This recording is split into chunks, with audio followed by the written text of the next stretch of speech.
Welcome, Bobcat fans, to this segment of Student Athlete of the Week, brought to you by Bubba's 33 of Longview and Roofmasters of Hallsville. Got Coach Strickland here with us today. How you doing? Hey, I'm doing great.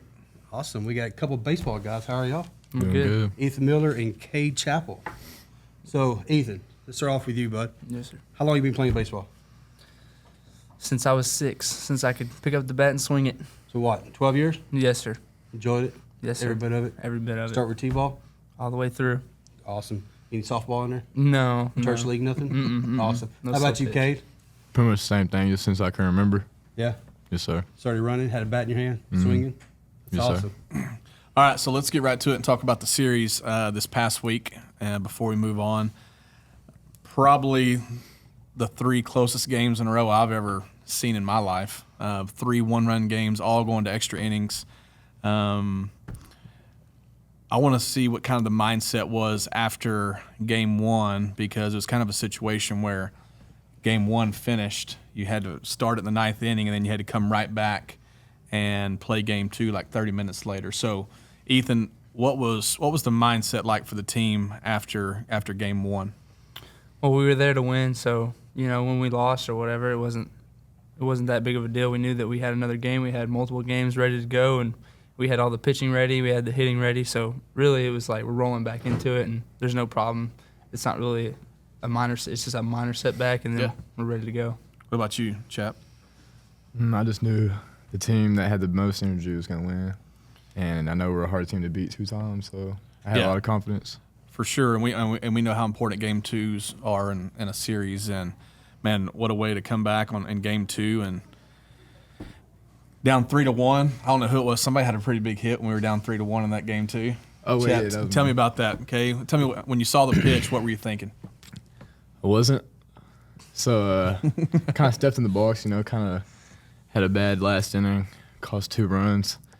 So I was just trying to get those runs back, and that's what I did. Yeah. Got the runs back. Now, did you know it when you hit it?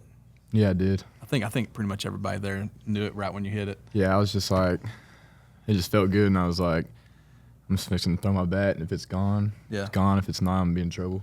Well, that is one thing I've kind of noticed about this year's team is, like you said, like maybe you had something where it kind of cost runs early, but you guys, just the way you fight back, and I see a lot of you guys on this team just brush stuff off and know that I see confidence in you guys that you can come back and get it done. And so talk to me a little bit going into game 3 when it's tied 1-1, knowing about pitching and things like that. Kind of was it the same mindset going into game 3 as it was game 2 now that it's tied?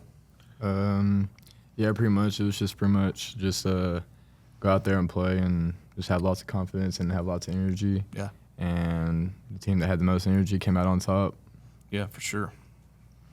So I know every game went to extra innings. How many innings did y'all play, actually? Was it 28? 28 innings. 28 total innings. What was I know one went to the 11th. So how do y'all mentally or physically prepare after back-to-back games like that? So many innings. Are y'all young enough where it doesn't bother y'all? Or y'all just go get it? It doesn't matter. A little bit of both. I think we have a good system where we lift weights all the time. We lift twice a week or once a week now that we're in playoffs.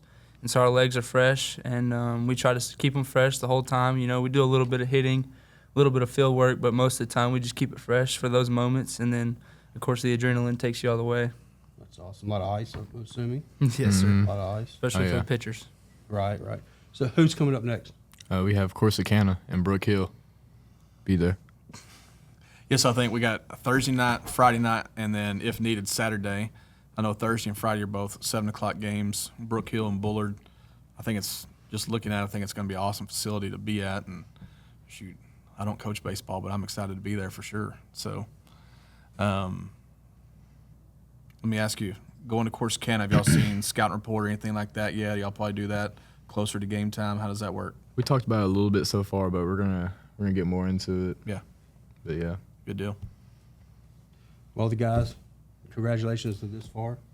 We're waiting to root you all the way to the end. We want y'all to see to go and bring home that trophy at the end of the game and stand there and state. But thank y'all for coming down here, and good luck. And Y'all got this. Thank you. Yes, sir. Thank y'all. Thank you, Strick. Yeah, Thank you, no boys. problem. Go Bobcats, and thank you for watching, fans. This segment of Student Athletes brought to you by Bubba's 33 Roof Master.